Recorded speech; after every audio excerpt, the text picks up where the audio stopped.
मुझे पता था कि प्रेम में ये वियोग, तड़पन और ये सब सहना पड़ता है, तो मैंने किया ही नहीं, इस चक्कर में पड़ा ही नहीं मैं। क्योंकि अपने यहाँ तो जो चीज़ है, मैं भी, इसने बताया सर्राफे का काम है, मैं भी गुप्ता लिखता हूँ, तो अपन तो सारे काम कैलकुलेशन के साथ करते हैं। अपने तो सीधा सीधा इतना लंबा गीत लिखने की जरूरत ही नहीं। कौस्तुभ जी, देसी भाषा में 4 मिसरों में बात 4 पंक्तियों में खत्म कर दो कि दिल जिगर गुर्दा कलेजा सब तेरा है तू ही ले जा। दिल जिगर गुर्दा कलेजा सब तेरा है तू ही ले जा, खर्च जो तुझ पर किए हैं मेरी जान वो पैसे दे जा। आजकल का प्यार कोई प्यार है? वो लड़का लड़की, प्रेमी प्रेमिका दोनों दुनिया के तानों से तंग आकर ऊपर पहाड़ पे चढ़ गए। प्लानिंग ये हुई कि दुनिया जीने नहीं दे रही हमें, हम दोनों सामूहिक रूप से सुसाइड करेंगे। दोनों को एक साथ कूदना था। अचानक प्रेमिका के मुंह से निकल गया, प्रेमी को बोली डेमो दे। वो बेचारा न सोचा न समझा, सीधा कूद गया। प्रेमिका ने झांक के देखा, खाई गहरी थी, उसकी लाश तक नहीं दिखाई दी। तो उसने सोचा चलो छोड़ो, ये पार्टी तो गई, अपन दूसरी ज्वाइन करेंगे। घर आने लगी, लौटने लगी तो रास्ते पर बड़बड़ाती रही, love is blind, love is blind, love is blind. देखती क्या, ऊपर पैराशूट से प्रेमी उतर रहा है, love never dies, love never dies, love never dies. ये तो प्यार हो गया सर। हम तो प्यार भी सकल सूरत देखकर करने लगे। लेकिन हमारे बड़े कवि स्वर्गीय श्रवण राय जी ने कहा कि प्रेम के गीत लिख, व्याकरण पर ना जा। प्रेम के गीत लिख सुदीप, प्रेम के गीत लिख, व्याकरण पर ना जा। मन की पीड़ा समझ, आचरण पर ना जा। मेरा मन कोई गीता से कम तो नहीं, खोलकर पृष्ठ पढ़, आवरण पर ना जा। खोलकर पृष्ठ पढ़, आवरण पर ना जा। अच्छा, मैं सच बता रहा हूं ईमानदारी से, प्रताप भाई की शक्ल देख लो। मतलब इसमें कोई हंसने वाली बात नहीं है। लाफ्टर में आने के बाद भाई भी मेकअप शेकअप करके जाने लगा। लेकिन मैं सच बता रहा हूं, बहुत वर्सटाइल प्रताप भाई है हमारा। वो क्या है, भाई को भी किसी लड़की से प्यार मोहब्बत का मामला हो गया था। तो एक दिन रिझाने के लिए बातचीत शुरू हुई इनकी। अब वो लड़की ने पूछ लिया, तो प्रताप जी प्यार के बारे में आपकी क्या राय है? अब भाई हमारा इंप्रेस कर रहा है। देखो डार्लिंग, जो लड़का होता है वो सीमेंट होता है, जो लड़की होती है वो रेत होती है। प्यार पानी होता है जो इन दोनों को मिलाकर मजबूत करता है। इनकी प्रेमिका का जवाब, तू तो शक्ल से ही मजदूर दिख रहा। भाई कह रहा था कि मैं बेटियों पे, देखो सब बेटियों के बाप हैं यहाँ, जो 3 कवि हैं और ये भी बेटी की माँ है। लेकिन मैं बताऊं, देखो मैं भी बेटियों पे लिखता हूं, लेकिन क्या है, मैं अपने सास ससुर की बेटी पे लिखता हूं कि मैं कवि सम्मेलन में जाने को हो रहा था तैयार। मेरी पत्नी को जाना था बाजार, साकुचाती शर्माती मुझसे बोली, मुझे छोड़ दोगे क्या? मैं कवि सम्मेलन में जाने को हो रहा था तैयार। मेरी पत्नी को जाना था बाजार, सकुचाती शर्माती मुझसे बोली, मुझे छोड़ दोगे क्या? मैंने कहा मैं तो कब से तैयार बैठा हूं।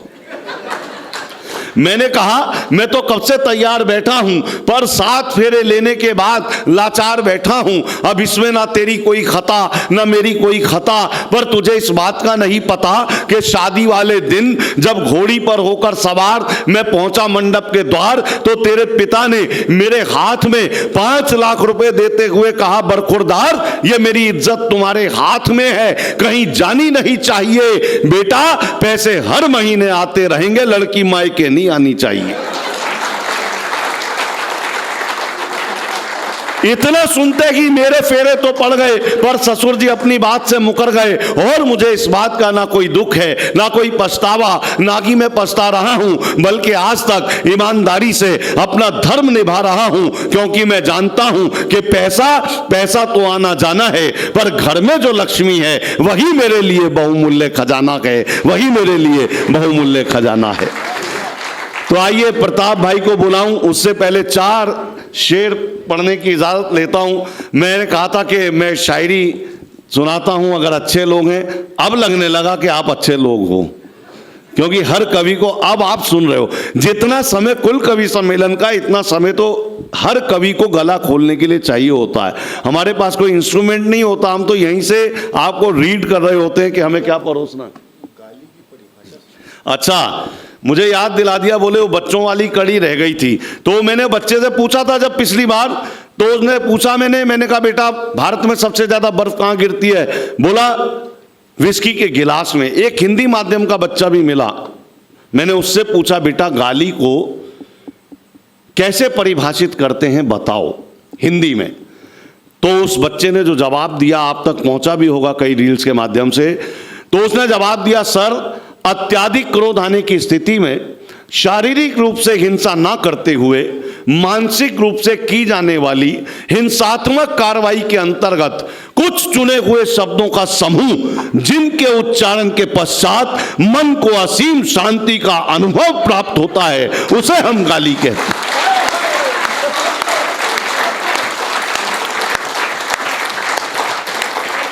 एक इंजीनियर दंपत्ति का बच्चा भी मिला, मैंने उससे पूछा, मैंने कहा बेटा समाज में ये जो अश्लीलता फैलती जा रही है आप इसे किस दृष्टि से देखते हैं? बोला जी फुल एचडी मोड में। लेकिन बच्चे होते क्या हैं साहब, बेटा हो या बेटी हो, बच्चे होते क्या हैं? गमों की भीड़ में मुझको कभी खोने नहीं देते, गमों की भीड़ में मुझको कभी खोने नहीं देते, मैं रोना भी अगर चाहूं मुझे रोने नहीं देते। गमों की भीड़ में मुझको कभी खोने नहीं देते, मैं रोना भी अगर चाहूं मुझे रोने नहीं देते। कहीं तन्हाइयां हावी ना हो मुझ पर इसी कारण, मेरे बच्चे कभी तनख्वाह मुझे होने नहीं देते, मेरे बच्चे कभी तनख्वाह मुझे होने नहीं देते। और देखिए स्वस्थ रहना हो तो इन्हीं कवियों को बुलाया करना हमेशा,